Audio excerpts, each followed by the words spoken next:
With Hulk Hogan and Alexa Bliss trending and Bruce Prichard taking over NXT, this is Wrestling Hub. My name is John and you're watching the Wrestling Report for January 11th.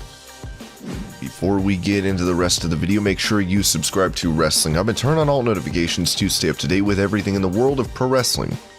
Also, don't forget to follow us on Instagram at Wrestling Hub Official and also follow us on Twitter at Wrestling_Hub.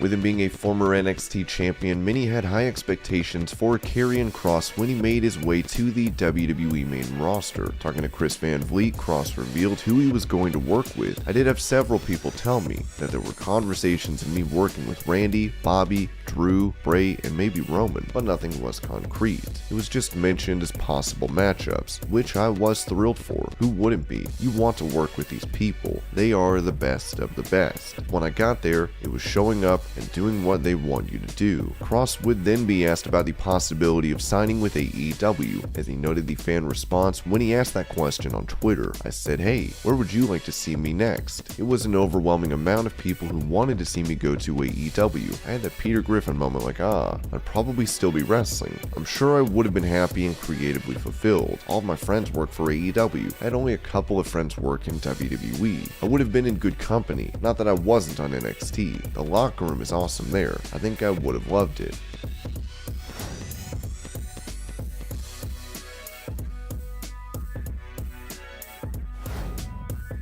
Given Big E's loss of the WWE title at Day 1, comparisons can be made to his New Day stablemate in Kofi Kingston, who would lose the WWE Championship as well, then go back to tag team competition. Talking to Sports Illustrated, Big E noted that he does not want to make the same mistakes as Kofi. I don't want to position it as learning from Kofi's missteps. I know what his intentions were, and mine would have been the same. He didn't do anything wrong, but I have learned that losing this title hurts. I love being myself and being entertaining. If you can't go from dropping a world championship to saying everything is golden, this title meant a lot to me, and it meant to a lot of people, too. My focus is clawing back to that spot. Of course, Big E is the favorite to win the Royal Rumble, as we'll have to see if he can regain his title.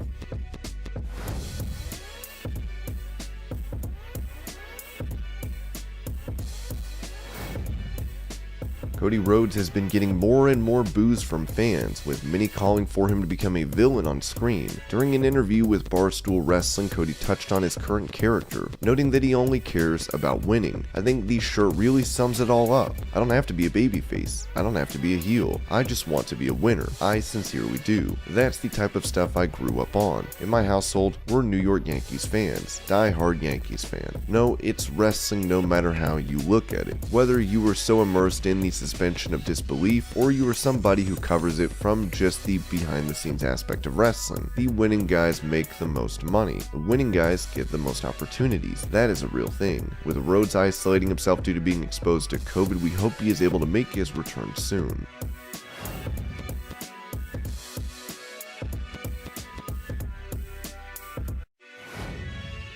Son of Rick Steiner, Bron Breakker recently had a huge breakout moment, becoming NXT champion after defeating Tommaso Ciampa. Now on After the Bell, Corey Graves spoke about Bron's future in WWE, saying, I predict Bron Breakker is Intercontinental Champion by June. Intercontinental Champion, if not more, by June. I will say, just to cover my own you-know-what, I look at the Intercontinental Champion and the United States Championship as kind of that same level. I know enough about this place, I know enough about this business, and I think it's been a long time since we've seen someone like Bron Breakker.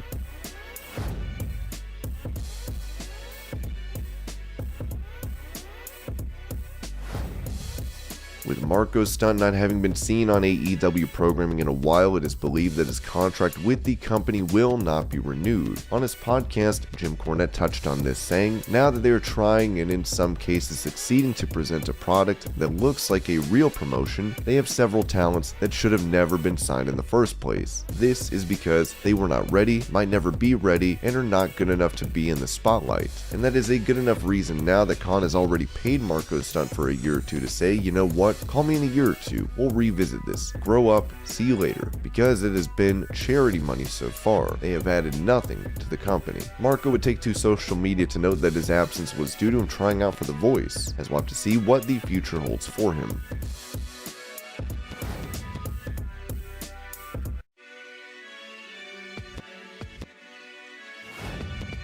On the Battleground podcast, Eddie Kingston put blame on Chris Jericho for his Inner Circle stablemate Santana and Ortiz not being AEW Tag Team Champions. If I had my way, there are a lot of things going on with Garcia and 2.0, and now Jericho is sticking his nose in my business. I love P&P. Those are my boys for years. I love them both to death. I don't like it that they are with Jericho and never did. Whatever. We all have to make money. I have my own opinion on Jericho. I don't want his help. I don't need his help. He's helping out P&P, but are they World Tag Team Champions? No, because they're busy dealing with Jericho's beef. You can put this on clickbait. Clickbait this. If it wasn't for Chris Jericho and his beef with random people, Proud and Powerful would be World Tag Team Champions. I'm saying it now. If Jericho don't like it, come see me in Raleigh. I'll be there. Jericho is not the same guy from Smoky Mountain. He's not the same guy from New Japan. Don't come at me and try to help me. I don't want your help. Go help P&P get a World Tag title shot instead of worrying about yourself. Clickbait it.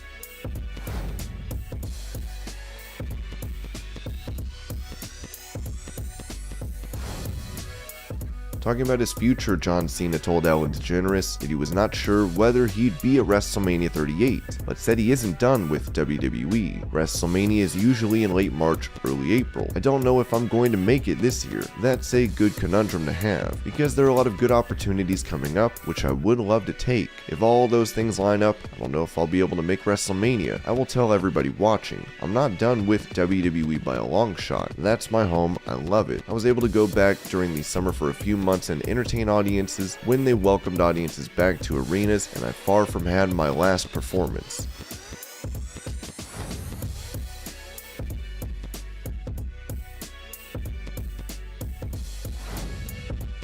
Many have been excited for Hook Wrestling on AEW Rampage, with the Wrestling Observer pointing out that his segments have been doing the highest ratings for the show. The Hook segment actually was the peak for a lot of the demos. It was the peak for total viewers. You know, the 3-minute match. So the first time that he wrestled, and I said, hey, you know, everyone's talking about him, but it's not like it moved any rating. It's not like it mattered. But this time, there's definitely the 2 big rating stars when I look at the quarters, and I also have the minute by minute from Dynamite. So on the quarters, the Hook versus Aaron Solo did very well.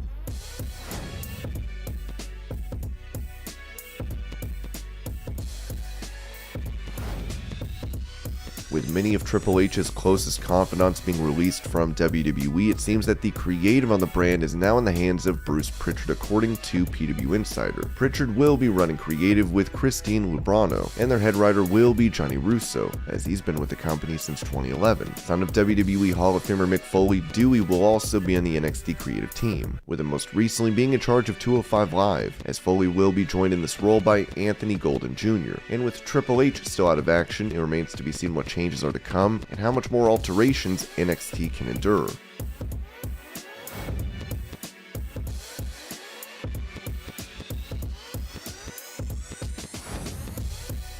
On the Throwing Down podcast, Dustin Rhodes stated that women get fewer chances on Dynamite and noted that he wants to see this change. I want to get them to where they have 2 matches on Dynamite or Rampage. It's not fair, but we're getting there and making leaps and bounds. The female talent coming in are very athletic, and in some cases, they're just as good, if not better, than some of the guys, and that's awesome. I want them to get to the level that all the guys are at. They deserve that. Sometimes, it's not fair that they don't get those chances, and now they are starting to get those chances. They are not there yet, but they're getting there, and they want it now. When I teach them how to do something and they do it, and you see the smile on their face, that's the payoff for me.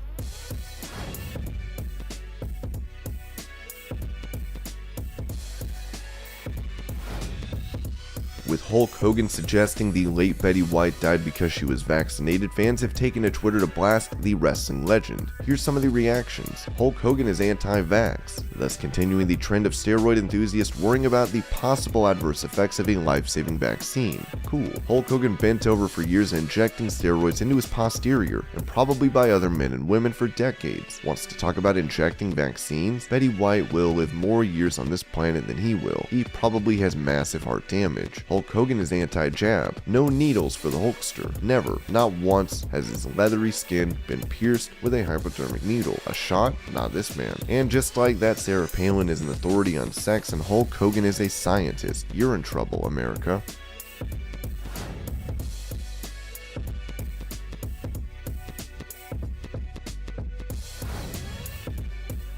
Alexa Bliss recently made a return to programming for Raw last night as a part of a therapy session. She was last seen losing to Charlotte Flair at Extreme Rules and having her doll destroyed. Now she has been trending due to fans having mixed feelings about this segment. This Alexa Bliss angle is dumb now. Over it. My guess is Alexa Bliss does the therapy sessions as the sicko version of herself up until the RR and the winner number is called. That OG music hits and the crowd loses their minds. She might even win it to set up the Charlotte feud that needs to be closed. Alexa Bliss begins her return to Raw with a therapy session. Decent segment. Not a fan of whatever that was. Insert Alexa Bliss promo.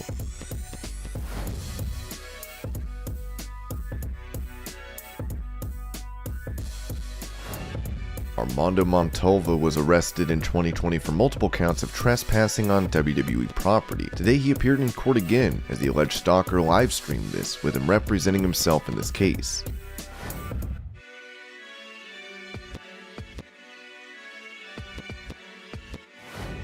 With Kenny Omega responding to fans on Twitter the other day, he would bring up Jim Cornette. Now Omega has apologized for his comment as he wrote, "Shouldn't have brought up any breathing issue. I, as well as many friends and acquaintances in other sports, are suffering due to COVID after effects. Not sure if you'll accept, but I do apologize." Cornette would respond writing, "Piss off with your phony apology BS, turd blossom. I've never had COVID. I don't want to have any interaction with you and your phony wrestling. And I don't have any breathing issues except when you're on the air I refuse to breathe it."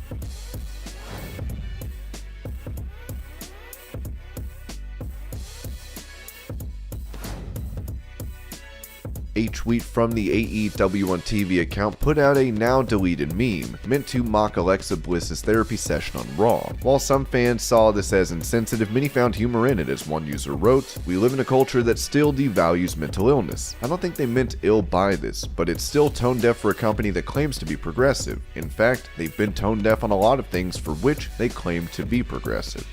And this was your Pro Wrestling News Update. I hope you're all having a great day. Thank you so much for watching, and I'll see you later.